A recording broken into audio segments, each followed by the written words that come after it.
Okay, so you see the title is Get Your Facts Straight. So, who specifically am I speaking to?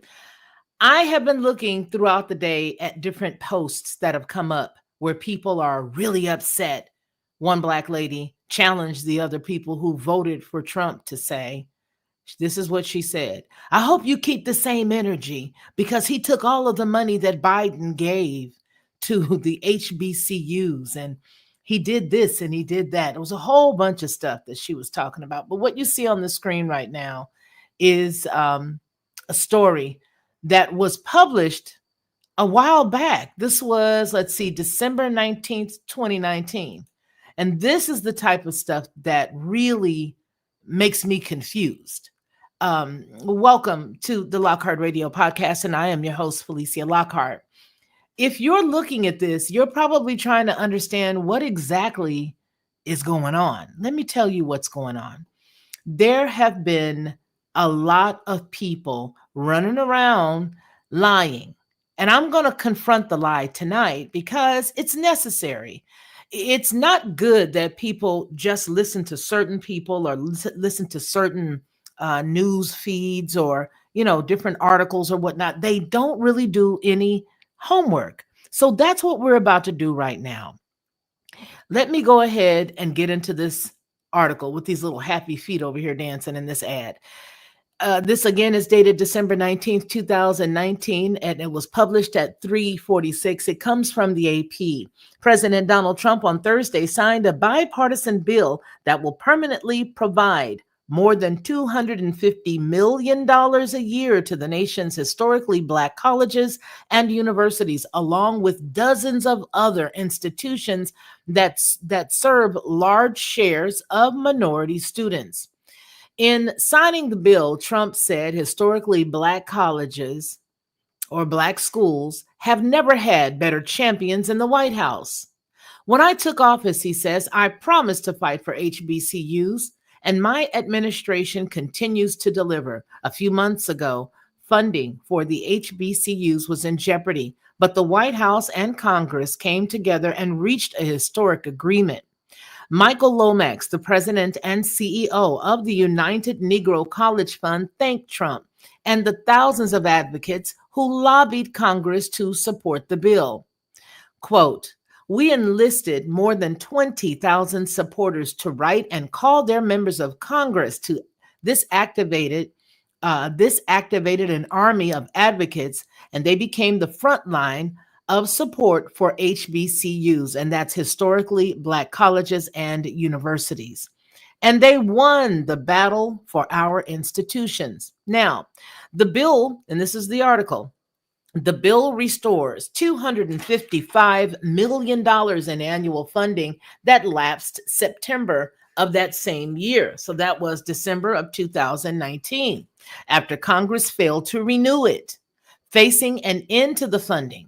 Some schools had started planning for deep cuts, with some telling staff their jobs or programs would be eliminated.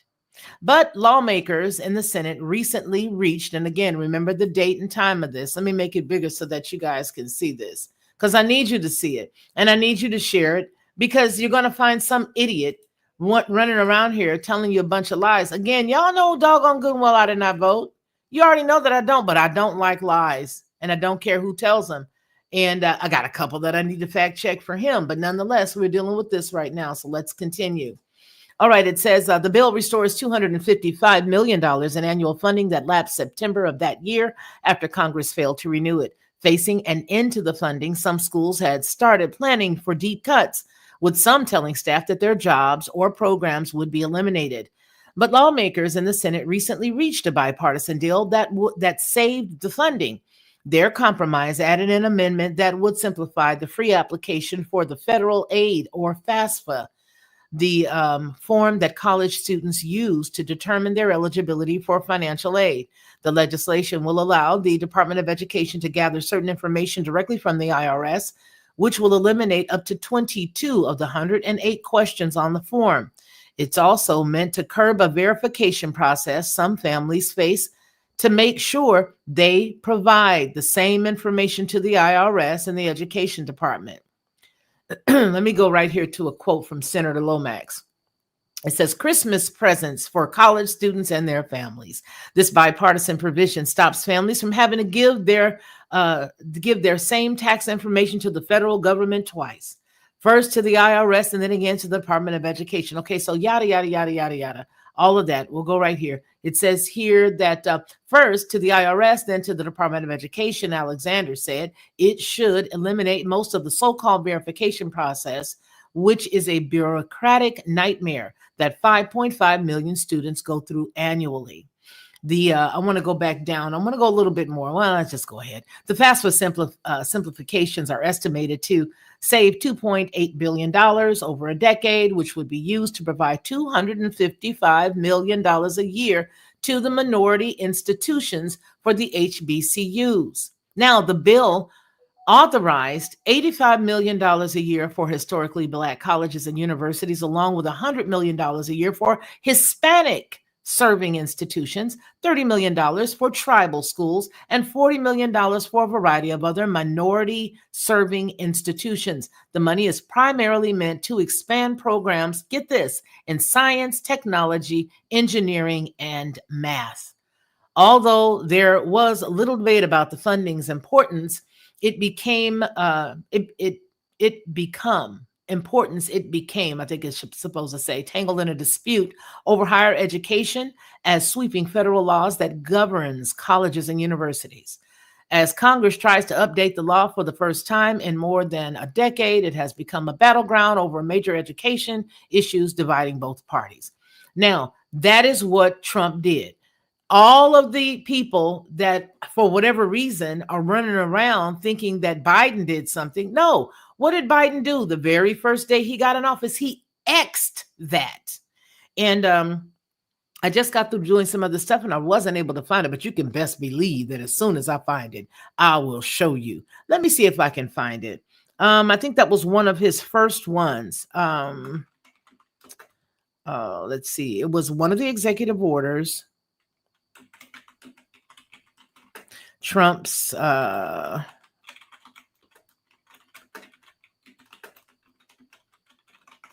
right, so let's see here. Go under all, maybe we can find it. 2021. All righty, executive order of the White House, advancing educational equity, yada, yada, yada. Shanana, shanana. He revokes executive order 13950. Let's see, what did that cover? January. Let me look at. Let me do a quick find. Let me do a control F and let's see. Okay, that can't be it. But nonetheless, I'm going to find that puppy. And when I find that puppy, I'm going to tell you. But here's what he did do. After, and by he, I mean Biden. What Biden did do was Biden came and gave them like $10 million. He gave them like $10 million. He gave them another number. He gave them all these little bitty trinkets as the years went on. Everybody's like, oh my God, he's a hero. Oh, he's a hero. You dodos. You didn't realize that this cat cut something out? You didn't see that? And that's the part that gets me. So to prove that this was something that did happen as far as Trump giving it up to the folks, let me show you this. I'm going to pull this and share my screen for this and give it to you guys so that you can see it. All right. This is all I got. Now, I just want to show this to you because I just looked at this girl going off on Instagram, and she was like, yeah, he didn't. I hope everybody keeps the same energy because he didn't do X, Y, or Z. Trump has signed a bipartisan bill that permanently funds HBCUs. The bill provides more than $250 million to these universities and others that serve minority students. This bill, most known for simplifying the FAFSA that determines financial aid for these students.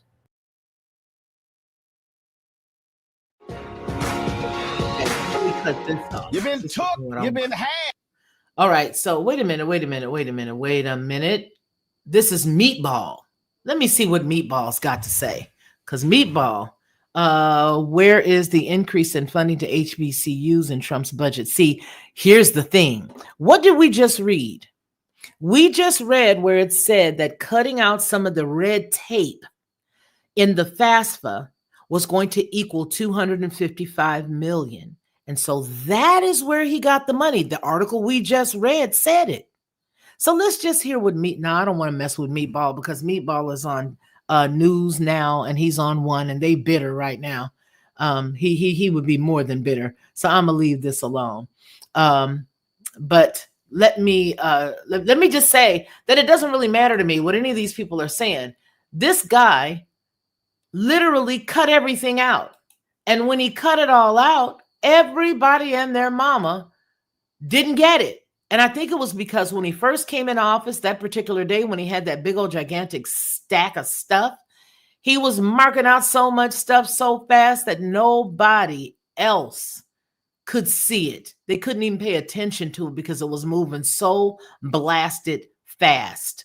But here is something that I do want to show you. If they will allow me to show it again. Oh, gee whiz. There's so many ignorant people. That's the part that gets me. When you take and show them proof, they can't stand that. They cannot stand it. So let me show you what this lady says. I'm gonna maybe Tasha K will get me. She may get me. I don't know. We'll see. We'll see what she says. I hope not. Maybe I can email her and let her know, hey, I ran your piece here. All right. Is this it? Is this it? No, that's not it. I got to show you guys this because this wasn't even a planned live right now. But when I read that, it drove me bats. All right, here it is right here. Okay, it says, for those of you that don't know, she dedicated a show to everybody so that they would hear what she had to say. So here it goes. Let me see if I can pull it up. Okay, here we are. Thank you guys for hanging with me because, like I said, this wasn't planned. So it's not like anything is all neat or whatever, but we're just chilling at this point, right? Okay, listen to this. Go. We're not going to die. We're going to get through this. I am a Democrat. I was disheartened, of course, because I had read all of the things that Biden had done for the Black community, right? The 10 billion, 16 billion HBCUs, all of that kind of thing.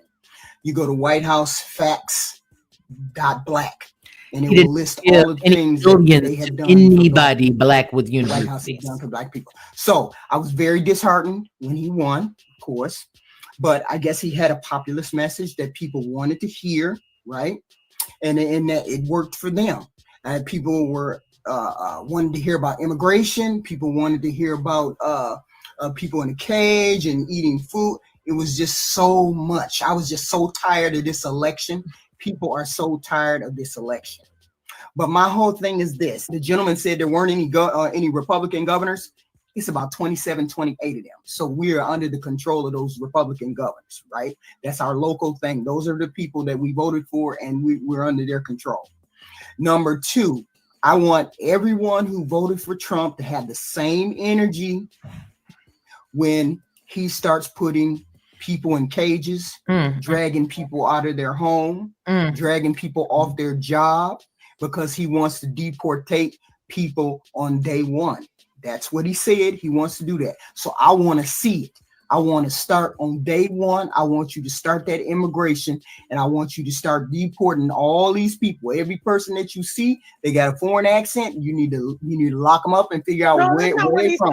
Though. That's not what he's saying, though. I gotta correct that. That's not what he said. Not because they got a foreign accent. People who are not because they got a foreign accent. But I'm saying undocumented workers, and But sometimes they don't look at that. Sometimes they don't even pay attention to that. They just grab people. They do. I have a lot of foreigners in my family and stuff like that, and everybody is safe. I think the only issue we had was around 9/11, when, a lot of my family members and friends were here, from overseas and stuff like that. And if you had a certain name, they was, dragging you in, ICE and stuff like that to, question you. But for the most part, like they just want you documented. And let's be honest, like when we travel overseas, let's just say for Mexico, we cannot enter their country unless we have our documents. There is no getting smuggled into their country at all. They do not play that. Okay, so that was Tasha K. Please go and check out her channel if you like her, if you like the information that she has. She's not for the faint of heart. She's very blunt, and she does cuss. But I mean, hey, y'all already know I cuss, and I ain't never heard that from nobody, but she cuss. But here is my point. My point is, when you have a person that says they're giving money, and then you can't find the money, All right. You have mold in HBCUs. You have dilapidated buildings. Right here in Alabama, there are several HBCUs here. They have mold. They are crawling with floods. They have walls that are falling in. And I know for a fact that this exists because I'm not far from it. And when I was in another capacity working, you guys already know what kind of work I've done. I had a lot of young ladies who worked for us and young gentlemen who worked for us who had to leave campus because there was things that were falling in and dilapidated and destroyed.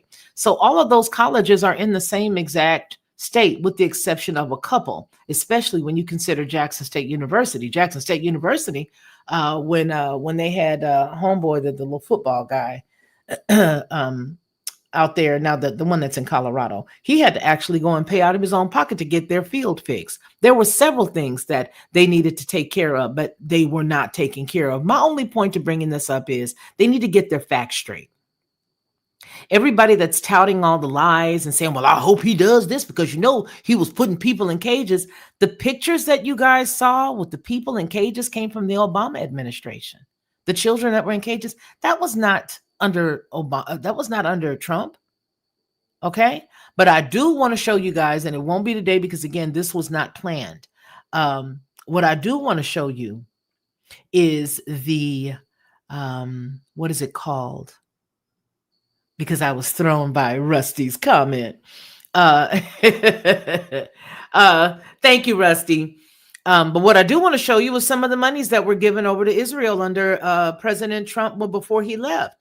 And there was an underpinning to this. Just recently, my sister sent me a message and she goes, hey, look, and it was saying where Benjamin Netanyahu had thanked Trump, because we got to fact check everybody. We got to expose all of us, right? Everybody got an exposure coming. All right. So anyway, she sent me this thing. She goes, look, listen, why did he thank Trump? And then I did some research and then I found it, that there were monies that Trump years ago had signed that would be given to them. And they were for the THAAD, THAAD weapon system. So what did they just receive in Israel? THAAD weapon systems. And there's more. So when I'm ready to bring that and show you guys all of it, I definitely will. I'm stating that as an example of things that should be shared in totality so that people can make their decisions on things that's going on based on the facts. That's the reason why I brought that up. And that's the reason why I hope that everybody will get their facts straight. Here's the question. Say, for example, he did give, and by he, I mean Biden, $16 billion to HBCUs. Show your work. Where is it? Did you just give it to Howard? What schools benefited from that? Why is everybody so afraid of closing down the Department of Education? I don't even think it should have ever been open. And let me qualify that before someone gets on a soapbox.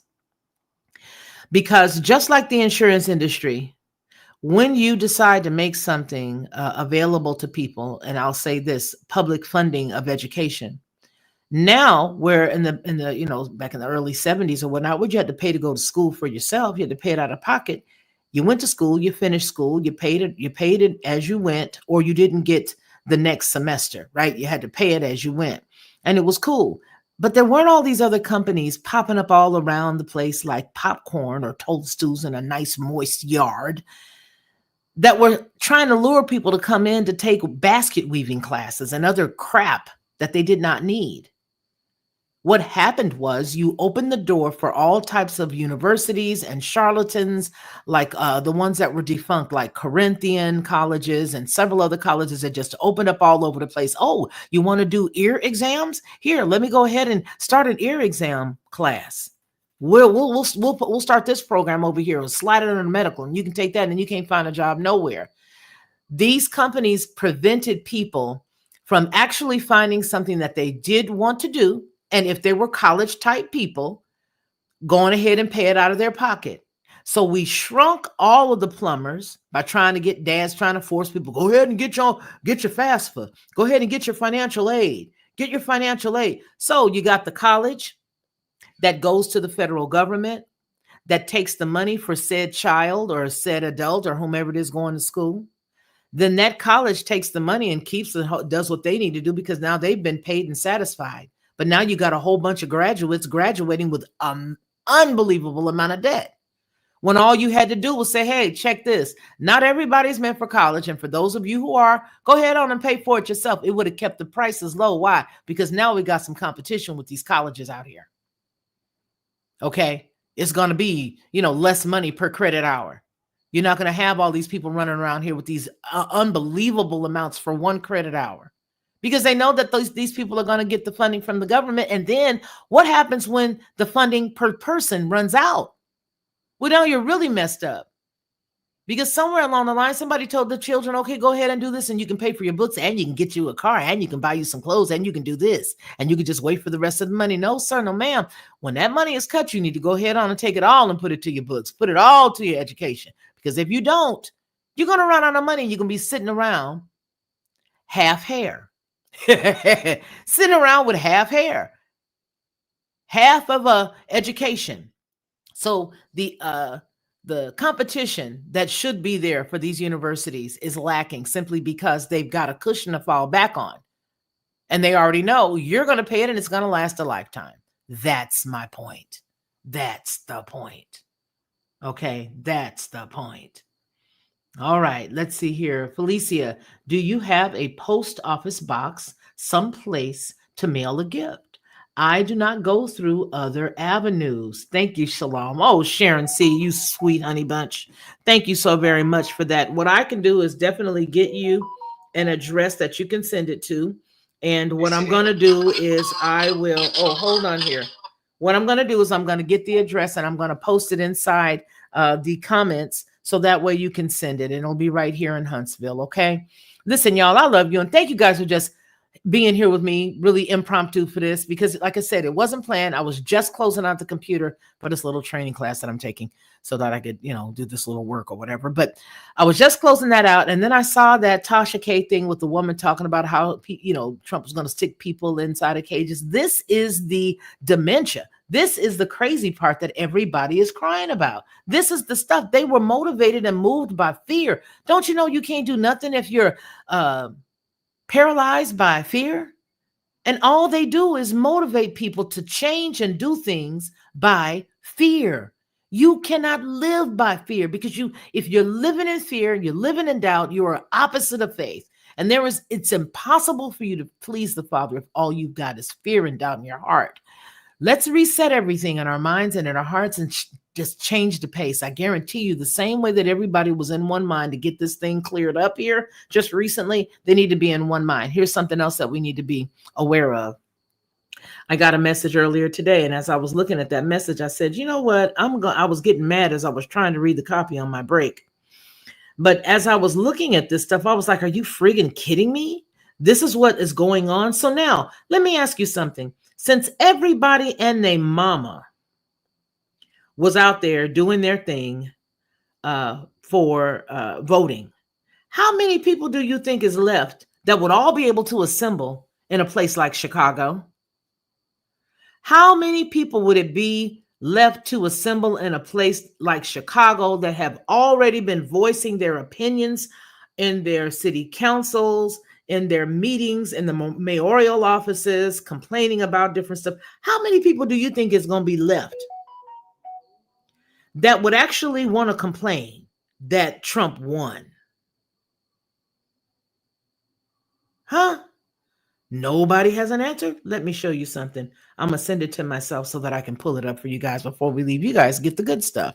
It's just a handful of us, and that's good. So let me go on ahead and get it.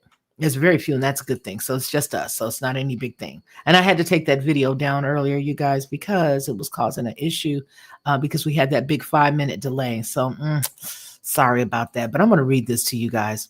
And I want you to tell me who's left. We need to speak on this. All right, here we are. We got to talk about this. And you make sure that you tell everybody, because this is a bunch of crap. Not even 24 hours after President Donald Trump won more votes in Illinois this general election than in the previous two, and after winning the U.S. election in a massive red wave sweep, far left protesters gathered outside of the Trump Hotel in Obama, Chicago. The protests appear to have been highly organized and well planned before the election, giving the coordination among the activists, the hundreds, if not thousands, of protesters, many holding signs, and likely pre approved protest routes from City Hall. Because you know, if you're going to have a large amount of people, you got to go through the city to get a permit to do that. Yeah, you do.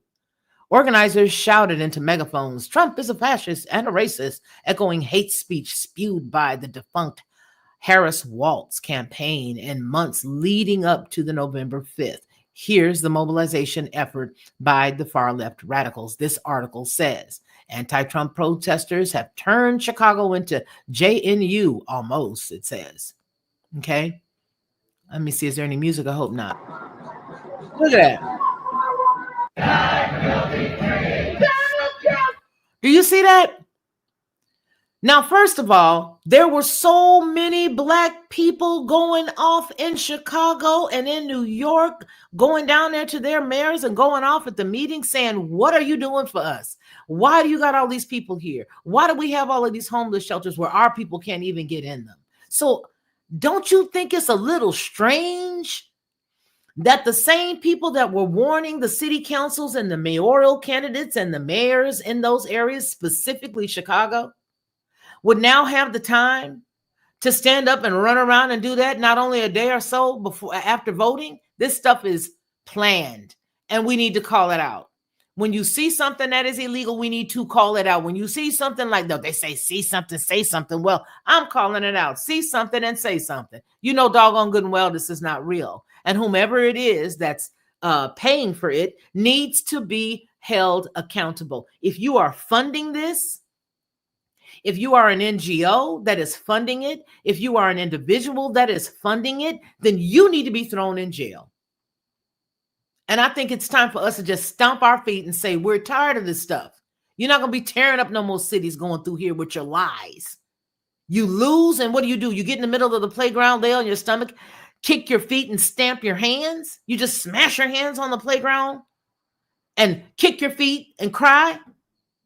Here, she says, we are about to enter a political period of fascism and authoritarianism, and it's not uncommon to jail political dissidents or legislative opponents.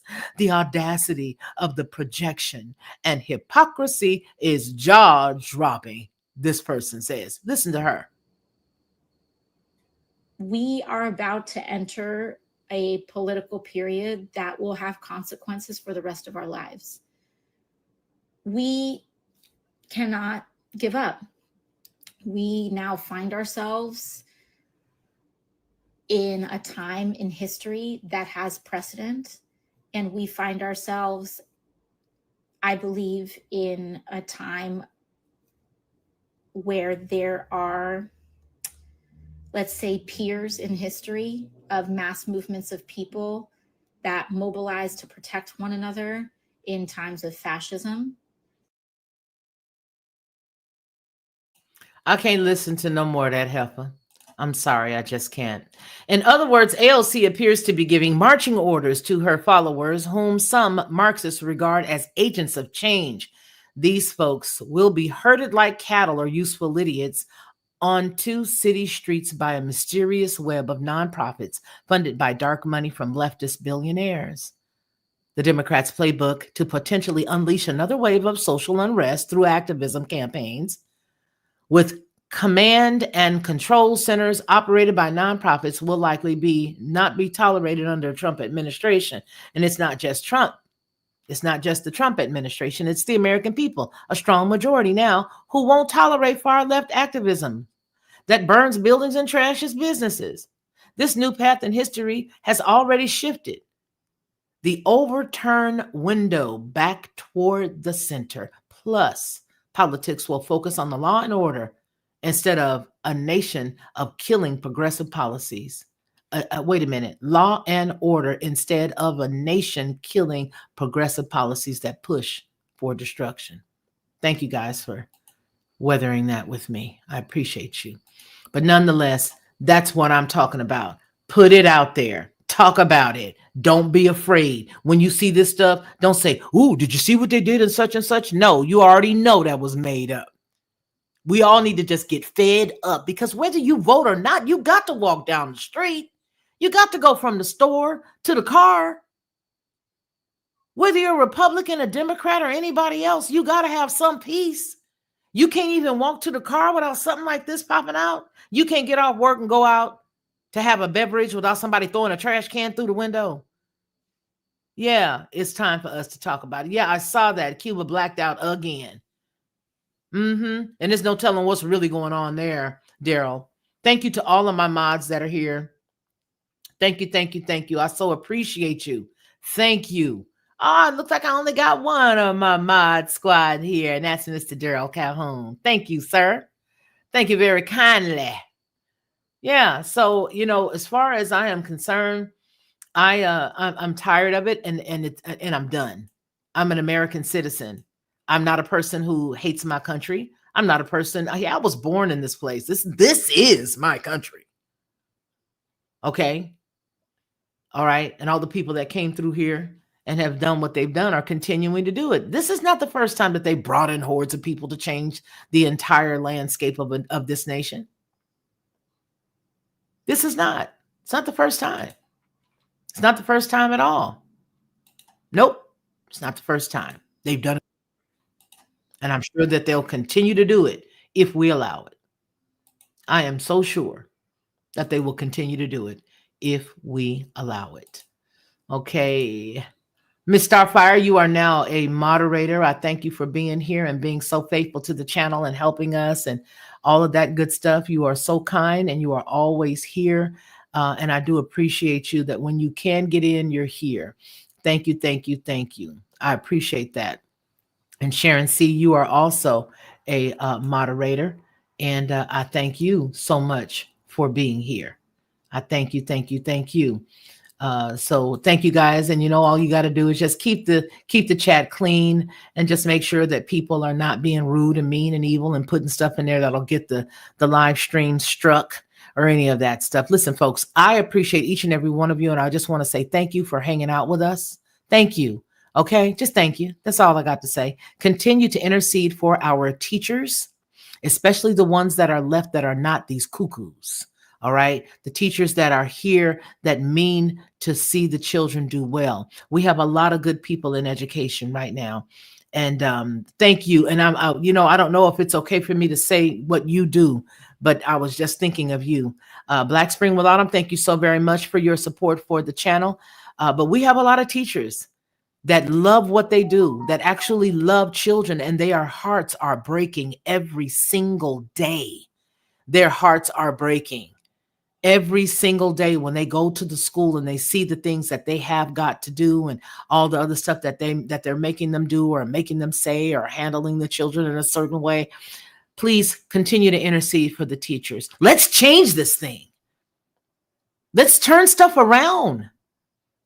Start to take our intercessory prayer and all of that stuff and turn that stuff around, because we have the power and the ability to do that. We don't need to do any of the stuff that they're doing, but we can definitely take our country back, if not one person at a time. We can do it collectively. We definitely can if we all put our minds the way that the Most High would want it to be, our minds to be. Let's keep our minds stayed on him. Let's continue to have peace. Let's continue to walk in love. It's not easy, but we got to do it, you guys, to change the trajectory of our communities, our neighborhoods, our homes, our own personal lives, keeping our minds on things that are holy, I should say, separated, that are clear, that are clean, that are pure, that are lovely. Whatsoever things are of a good report, let's change it, you guys. Let's change it.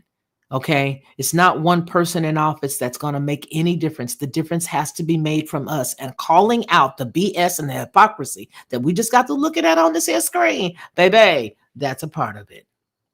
That is definitely a part of it. Thank you all so very much for hanging out with us. I do want to tell you that, first of all, take care of yourself, because if you don't take care of yourself, you already know ain't nobody else going to do it. They ain't going to do it, baby. They ain't going to do it. And then I want you to go ahead and tell you, check out my brother's barbecue sauce. Love you guys. Peace. Hey everyone, it's me, Felicia, of the Lockhart Perspective and Headlines with a Voice. I want to tell you a little secret. This is what I used to do, because I don't do it anymore. I would go to the store, buy the barbecue sauce, pour it inside of a bowl, put a whole bunch of different spices, a dash of brown sugar, a dash of maple, and a dash of mustard, stir it all around, and everybody would be like, oh my gosh, this is the best, this is the best. But I was exhausted after all of that, and a lot of times I couldn't remember how many dashes of what I put in it. But I don't have to do that anymore, because now I just go to Judge Joe Brown's website and I order his 3-pack of bottled barbecue sauce. It is by far the best, and I do mean the best barbecue sauce I've ever eaten. And when you go to his website and you order his 3-pack, you'll see exactly what I mean. Head on over to jjbbbbq.com and order Judge Joe Brown's barbecue sauce. You'll be glad you did, and you're going to tell me about it. I know you will. Lockhart Perspective.